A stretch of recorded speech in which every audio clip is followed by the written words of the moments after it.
Hello, welcome to my history coaching. Today we will continue 4.2 of class 10th. हमने chapter जो start किया था quadratic equation. Basically सबसे पहले हमने सीखा क्वाड्रेटिक इक्वेशंस होती क्या है, फिर हमने उनके रूट्स फाइंड आउट करने सीखे. उसी पे डिपेंड है, उसी पे ही बेस्ड ये इक्वेशन है हमारे पास, वो आज डिस्कस करेंगे. आई होप आपको रूट्स फाइंड आउट करने आते हैं. अगर आपने प्रीवियस वीडियो नहीं देखे तो उसका लिंक आपको डिस्क्रिप्शन में मिल जाएगा. ये क्वेश्चन सेम वैसे है, बस लिखने का क्वेश्चन का वे चेंज हो जाता है, सॉल्व आपने वैसे ही करना है. स्टार्ट करते हैं. फाइंड टू कंसेक्यूटिव की बात. आई होप आपको कंसेक्यूटिव क्लियर है. हमने काफी बार ऐसे क्वेश्चंस कर लिए, जैसे 1, 2, ये क्या कंसेक्यूटिव नंबर्स है, लगातार नंबर जो आएंगे. ये क्या कंसेक्यूटिव नेचुरल नंबर्स बोल सकते हैं. एंड अगर मैं बात करूं -1, -2, ये क्या है कंसेक्यूटिव इंटीजर्स हो गए मेरे. ओके एंड अगर मैं इवन नंबर्स की बात करूं, इवन नंबर में 2 के बाद क्या आएगा, इवन नंबर 4. तो ये क्या है मेरा कंसेक्यूटिव इवन नंबर 4, 6 कंसेक्यूटिव और इवन नंबर्स. अगर मैं आपको बोलूंगी 2 कंसेक्यूटिव ऑड नंबर्स बताओ, तो आप क्या बोलोगे, 1, 3 बोल सकते हो, 5, 7 बोल सकते हो. ये कंसेक्यूटिव ही तो है. 5 और 7 के बीच में क्या कोई ऑड नंबर आता है, नहीं आता ना. तो ये क्या है, लगातार ही है. ये क्या हो गया हमारे पास कंसेक्यूटिव नंबर्स. इस तरह से हम कंसेक्यूटिव नंबर्स लिखते हैं. ओके तो हमारे पास क्वेश्चन क्या है, कंसेक्यूटिव पॉजिटिव इंटीजर्स. इसको ध्यान में रखना, पॉजिटिव की ही बात कर रहे हैं, सो हमारा जो आंसर आएगा वो पॉजिटिव ही आना चाहिए. Sum of whose squares is 365. Okay हमने फाइंड आउट क्या करना है, कंसेक्यूटिव नंबर 2 जो है, हमने 2 कंसेक्यूटिव नंबर्स फाइंड आउट करने हैं. लेट कर लेते हैं. फर्स्ट नंबर क्या है मेरा, x. ठीक है, x लेट कर लेते हैं. तो सेकंड नंबर क्या होगा, उससे ही नेक्स्ट होगा. तो क्या होगा, उसमें 1 प्लस कर दूं मैं. अगर एक मेरा कंसेक्यूटिव नंबर 1 है, सेकंड क्या होता है 2 होता है, इसमें 1 प्लस कर दो. अगर एक 4 है तो अगला क्या होता है 5, इसमें 1 प्लस कर दो, 3 होता है. तो मैंने x में x+1 कर दिया. ठीक है, ये हो गया मेरे पास कंसेक्यूटिव नंबर्स. वो कोई प्रॉब्लम नहीं, अगर आप यहाँ पे x+1 ले लो, यहाँ पे x ले लो. ठीक है, जैसे मर्जी ले सकते हो. ओके अब नेक्स्ट कंडीशन में क्या गिवन है, सम ऑफ whose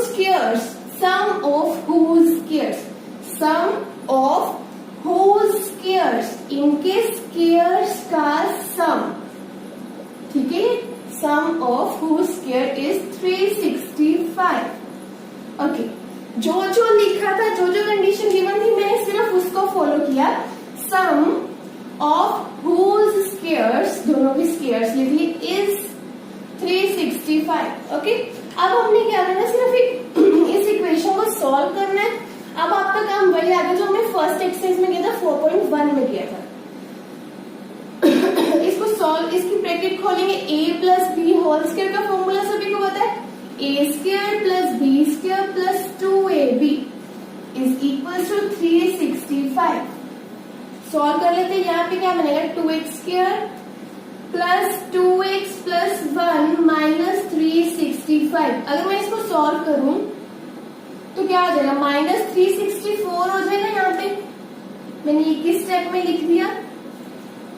ठीक है, अब देखो यहाँ पे 2 यहाँ से भी 2 कॉमन आ सकते हैं ना. तो मैं चाहूँ तो यहाँ से मैं 2 कॉमन ले सकती हूँ. आप चाहो तो ले लो, नहीं चाहो नहीं आपको दिमाग में आता कि यहाँ पे 2 कॉमन ले सकते हो ना, लेना कोई बात नहीं, क्वेश्चन वैसे भी हो जाएगा. अगर आप 2 कॉमन ले लेते तो क्वेश्चन थोड़ा सा इजी हो जाएगा. ठीक है, मैंने 2 यहाँ से कॉमन ले लिया. अंदर क्या बचा, x² + x माइनस, यहाँ से क्या बचेगा, 2 अगर कॉमन ले लूंगी तो 182 विच इज इक्वल टू 0. अब ये 2 साइड चला जाएगा तो क्या हो जाएगा, 0/2 इज 0 ही हो जाएगा. तो मेरे पास ये बना. अब आपको इसके फैक्टर्स बनाने अच्छे से आते हैं, नहीं आते तो आपको लिंक जो डिस्क्रिप्शन में मिल जाएगा. ठीक है, तो यहाँ से देखो इसके फैक्टर्स क्या बनेंगे, वैसे ही हम जैसे चेक करते थे 1 × 182, 2 के टेबल में ये कितने पे आएगा, 3 के टेबल में ये कितने पे आएगा, ऐसे चेक करते थे. वही काम करोगे आप. एंड हमारे पास यहाँ पे क्या बनेगा, x² + 14x - 13x - 182 which is equal to 0. ठीक है, आपके ये फैक्टर्स निकलेंगे, आप चेक कर लोगे वैसे. ओके ओके, तो यहाँ से मेरे पास अगर मैं कॉमन लेती हूँ इन दोनों में से x प्लस 14 माइनस यहाँ से 13 कॉमन आ जाएगा x प्लस 14। और आपको ये भी पता है यहाँ पे प्लस का साइन क्यों आया, मैंने माइनस यहाँ पे कॉमन ले लिया। ओके, अब ये दोनों कॉम्बिनेशन से क्या आ रहा है, x प्लस 14 कॉमन आ रहा है, तो अंदर क्या बच रहा है x minus 13 which is equal to 0। तो यहाँ पे दो कंडीशंस बनी है, या तो x प्लस 14 इक्वल्स टू 0 होगा या फिर x minus 13 is equals to 0 होगा। तो यहाँ से क्या बन रहा है, x is equals to minus 14 और 13, यही कंडीशन बन रही है x की, यहाँ से माइनस 14 वैल्यू, यहाँ से 13। क्वेश्चन में क्या था, पॉजिटिव इंटीजर, सो यहाँ पे क्या बनेगा, x जो है मेरा can not be minus 14 which implies मेरा x क्या हो जाएगा 13। सो जो मैंने फाइंड आउट करना था उसमें वैल्यू पुट कर दूं, x क्या आ गया मेरा 13, यहाँ पे x क्या, x प्लस 1 क्या हो जाएगा 13 plus 1 which is equals to 40। Okay, मेरे दो नंबर जो मैंने फाइंड आउट करने थे, first and second number consecutive number, वो क्या आ गया 13 एंड 14। सिर्फ आपने यहाँ पे इस बात का ध्यान रखना है कि नेगेटिव नहीं लिखना। अगर यहाँ पे होता इंटीजर्स, पॉजिटिव वर्ड ना दिया होता ना, तो आपने दोनों के दोनों आंसर लेके चलना था, क्योंकि इंटीजर है, पॉजिटिव भी हो सकता है, नेगेटिव भी हो सकता है। ओके, एंड जो हमने ये क्वेश्चन किया सिर्फ उसमें ये बात थी समझने वाली, बाकी ये जो सारा आपका प्रीवियस वीडियो से लिंक्ड है, फर्स्ट एक्सरसाइज से आपका लिंक्ड है। नेक्स्ट क्वेश्चन देखते हैं यहाँ पे। नेक्स्ट क्वेश्चन है हमारे पास question number 5th, altitude of a right triangle. Right triangle की बात कर रहे हैं, जिस राइट ट्राइंगल की बात करें, अभी आप ये देखो, इस 7 centimetre less than it's base. Altitude जो है वो डिपेंड कर रहा है बेस पे, है ना। एल्टीट्यूड जो है बेस से 7 सेंटीमीटर लेस है, कम है, तो बेसिकली बेस पता होगा तो मैं एल्टीट्यूड फाइंड आउट कर लूंगी ना। Okay, if hypotenuse is 13 centimetre, okay, 3 sides की बात होती है यहाँ पे, परपेंडिकुलर बेस एंड हाइपोटेन्यूज। हमें क्या क्या हाइपोटेन्यूज गिवन है 13 सेंटीमीटर, फाइंड आउट करना है perpendicular and base, altitude and base, ये फाइंड आउट करना है हमने। तो वो कैसे करेंगे, बेस पे एल्टीट्यूड डिपेंड कर रहा है ना, ये आपको समझ आया। तो मैं वही लेट जो फाइंड आउट करना है, मैंने साइड्स फाइंड आउट करने लेट करके चल दूं। बेस क्या है मेरा x, सेंटीमीटर ले लो साथ में, सेंटीमीटर ही तो है ना। एंड एल्टीट्यूड क्या है, अब देखो एल्टीट्यूड, ठीक है, is 7 centimetre less than base. Base जितना भी है उससे 7 सेंटीमीटर लेस, 7 सेंटीमीटर क्या करना है उसमें से माइनस, सेंटीमीटर साथ में। ओके, तो अब आपको पाइथागोरस थ्योरम याद है। पाइथागोरस थ्योरम में क्या होता है, hypotenuse square is equal to perpendicular square plus base square. यहाँ पे एल्टीट्यूड स्क्वायर लिख लो आप, ठीक है। तो आपको ये फॉर्मूला जो है ना आपको याद होगा, एंड इसका प्रूफ आपके सिलेबस में भी है, आप आगे नेक्स्ट चैप्टर्स में वो करोगे ट्रिग्नोमेट्री में। हाइपोटेन्यूज स्क्वायर आपको कितना गिवन है 13, ऊपर क्या है स्क्वायर, मैंने स्क्वायर लगा दिया। एल्टीट्यूड स्क्वायर, एल्टीट्यूड कितना है x माइनस 7, ऊपर की स्क्वायर है तो मैंने स्क्वायर लगा दिया, प्लस बेस, बेस कितना है x, बेस के ऊपर स्क्वायर है तो x के ऊपर स्क्वायर लगा दिया, ठीक है। सिर्फ मैंने वैल्यूज पुट कर दिया हमने। अब यहाँ पे 13 इंटू 13 को सॉल्व करेंगे तो 169 which is equals to a minus B whole square, ठीक है। Formula a minus B whole square का क्या हो जाएगा, a square plus B square minus 2ab, ठीक है। ये सभी को याद है फॉर्मूला, तो यहाँ पे बनेगा ये a square plus B square करोगे तो 7 square is 49 minus 2ab, 2 into 7 is 14, 14 into x is 14x plus क्या x स्क्वायर। हम इस इक्वेशन को सॉल्व कर लेंगे, कैसे करेंगे, 169 is equal to x square plus x square is 2x square minus 14x plus 49। अब इस 169 को मैं उससे ले जाती तो क्या हो जाएगा, माइनस 169, यहाँ पे 0 हो गया। अब इस इक्वेशन को अगर मैं सॉल्व करूं तो मेरे पास क्या बनेगा, यहाँ पे 120 आएगा, 49 माइनस 169 इज माइनस 120। ओके, तो ये आ गया मेरे पास। अब यहाँ पे देखो, अब फिर से देखो 2, यहाँ से भी 2 कॉमन आ जाएगा, यहाँ से भी 2 कॉमन आ जाएगा। अब यहाँ से मैं 2 कॉमन ले लूं तो इजी हो जाएगा। तो यहाँ से 2 कॉमन लेने के बाद मेरे पास बाद मेरे पास क्या बचेगा, 2 यहाँ से लिया तो क्या बचा x², यहाँ से 2 लिया तो 7x बचा -7x, यहाँ से 2 कॉमन लिया तो -60 विच इज इक्वल्स टू क्या था 0। ओके, अब फिर से आपका काम वही 4.1 वाला यहाँ से आप बना लो इसके फैक्टर्स। वो कैसे बनाते हैं, एक क्वेश्चन डिस्कस कर लेते हैं, ठीक है। अगर आपने वो वीडियो नहीं भी देखी तो एक क्वेश्चन डिस्कस करते हैं यहाँ पे, इसकी आपको कोई जरूरत नहीं है, मैं इरेज कर रही हूँ। ओके, तो यहाँ पे क्या 60 मल्टीप्लाइड किससे करना होता है, जो भी इसका कोफिशिएंट होता है क्या है यहाँ पे 1 एंड यहाँ पे क्या है नेगेटिव, तो मैंने यहाँ पे माइनस लिख लेना है साथ में।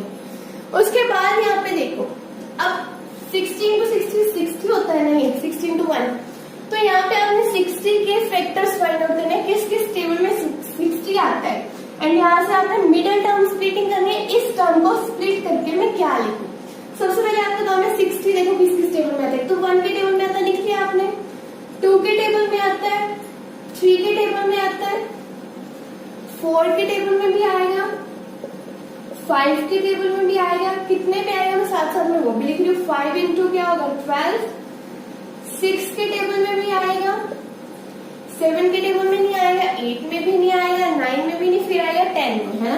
10 into 6 हो जाए, ये रिपीट होगा तो यहीं पे स्टॉप कर जाते हैं हम लोग, ठीक है। अब यहाँ पे क्या था माइनस था, तो मैंने माइनस लिख लिया था ना। अब इनमें से किसको माइनस करके, किस फैक्टर को माइनस करके, किस टर्म्स को माइनस करके मेरे पास ये 7x बनेगा, 7x।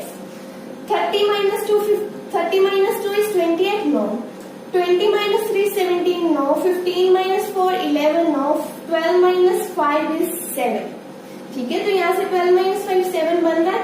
सो मेरे ये वाला ये जो है 5 into 12 ये टर्म है। ओके, तो यहाँ पे मैंने फर्स्ट टर्म को एज इट इज लिखना होता है, सेकंड लास्ट टर्म को भी एज इट इज लिखना होता है, ठीक है। तो अब इनमें से बड़े वाला जो भी होगा वो पहले लिखना होता है 12x, बाद में क्या लिखना है सेकंड जो बच गया 5x। एंड साइन का आपको बताया था यहाँ पे अगर दोनों में माइनस है तो ये माइनस ये प्लस, ठीक है। ओके, यहाँ से हम x कॉमन ले लेंगे, x माइनस 12 प्लस 5 यहाँ से कॉमन लिया तो यहाँ पे क्या बचा x minus 12 which is equals to 0।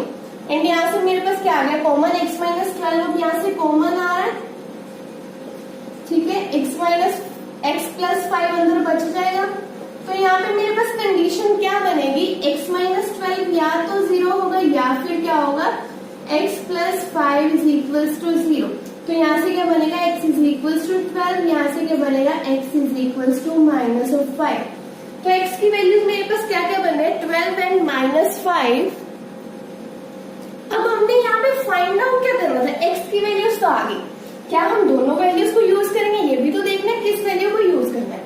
Find out करने की साइड, तो आपको लगता है कभी साइड जो है वो नेगेटिव हो सकती है, कोई भी साइड, लेट्स से मैंने ये कोई भी साइड है ट्राइंगल की, क्या वो हो सकती है नेगेटिव, कुछ ना कुछ तो उसकी लेंथ होगी ही ना। तो नेगेटिव वाली क्या कर देंगे डिस्कार्ड कर देंगे, x can not be -5 which implies x क्या हो जाएगा मेरा 12। तो जो फाइंड आउट करना था उसमें पुट कर दो मैं, बेस क्या था x था तो x मेरा क्या आया 12, तो x is equal base is equal to 12 centimetre. यहाँ पे मैं पुट कर देती हूँ x की जगह 12, तो ये क्या बन गया 5 सेंटीमीटर, ठीक है। ये तो हमें फाइंड आउट जो करना था साइड्स, वो साइड कर ली, हाइपोटेन्यूज पता था, बेस फाइंड आउट कर लिया, एल्टीट्यूड फाइंड आउट कर लिया, ठीक है। साथ में यूनिट्स लगाने हैं, सेंटीमीटर यहाँ पे लिखे हुए। नेक्स्ट क्वेश्चन देखते हैं, लास्ट क्वेश्चन है हमारे पास कॉटेज। ये क्वेश्चन ऐसा क्वेश्चन हमने प्रीवियस एक्सरसाइज में भी किया है किसी, कॉटेज इंडस्ट्री हमने टॉयज वाला क्वेश्चन किया था, ऐसा ही question. A cottage industry produces a certain number of poultry articles in a day. Certain number of articles की बात करें, फिर से हमें आर्टिकल नहीं दिया, वही क्वेश्चन है टॉयज वाला।